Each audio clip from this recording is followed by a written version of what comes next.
Assalamualaikum warahmatullahi wabarakatuh.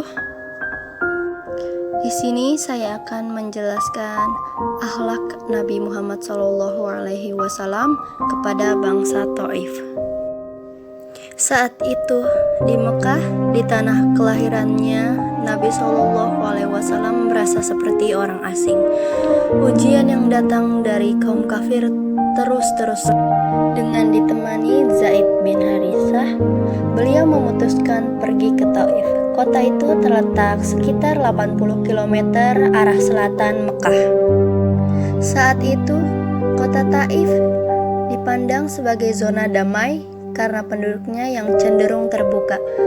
Harapan beliau, terbukalah wilayah dakwah baru yang damai tanpa kekerasan.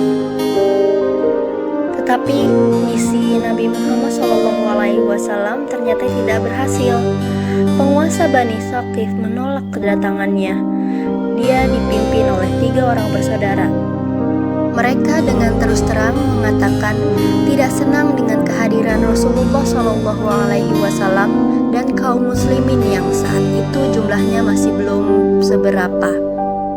Bahkan salah satu dari mereka menghina beliau.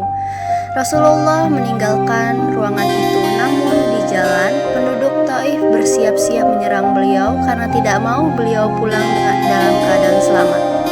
Segerombolan orang bahkan melempari beliau beserta sahabatnya dengan batu dan tanah. Rasulullah pun terluka cukup parah. Dengan sisa kekuatan yang ada, beliau tetap melangkahkan kaki menuju Mekah. Saat di jalan, dia berhenti sebentar dan berdoa kepada Allah. Ya Allah, kepadamu aku mengadukan kelemahanku, kekurangan daya upayaku di hadapan manusia. Wahai Tuhan yang penyayang, Engkaulah Tuhan orang-orang yang lemah dan pelindungku. Kepada siapa hendak Engkau serahkan nasibku? Kepada orang jauhkah yang berwajah muram kepadaku, atau kepada musuh yang akan menguasai diriku? Asalkan Engkau tidak murka kepadaku, aku tidak peduli ya Allah. Sesaat kemudian, malaikat Jibril turun menghampiri Rasulullah. Jibril berkata, Allah mengetahui apa yang terjadi pada dirimu dan orang-orang ini.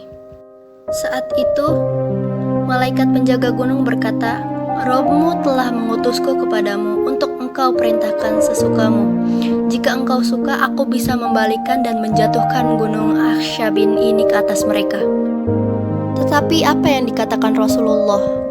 Ia berkata dengan lembut, walaupun mereka menolak ajaran Islam, aku berharap keturunan mereka suatu saat akan menyembah Allah dan beribadah kepadanya.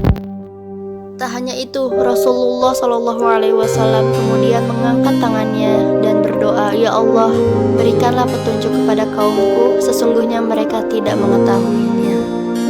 Beliau tetap bersabar dalam situasi yang sulit sekalipun, meskipun sesungguhnya memiliki kesempatan untuk menimpakan kesulitan yang sama bagi mereka yang memusuhinya.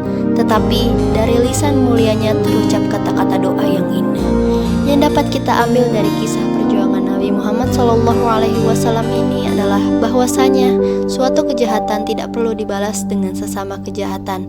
Balaslah dengan kebaikan, karena semua akan balik ke dalam diri kita sendiri. Wassalamualaikum warahmatullahi wabarakatuh.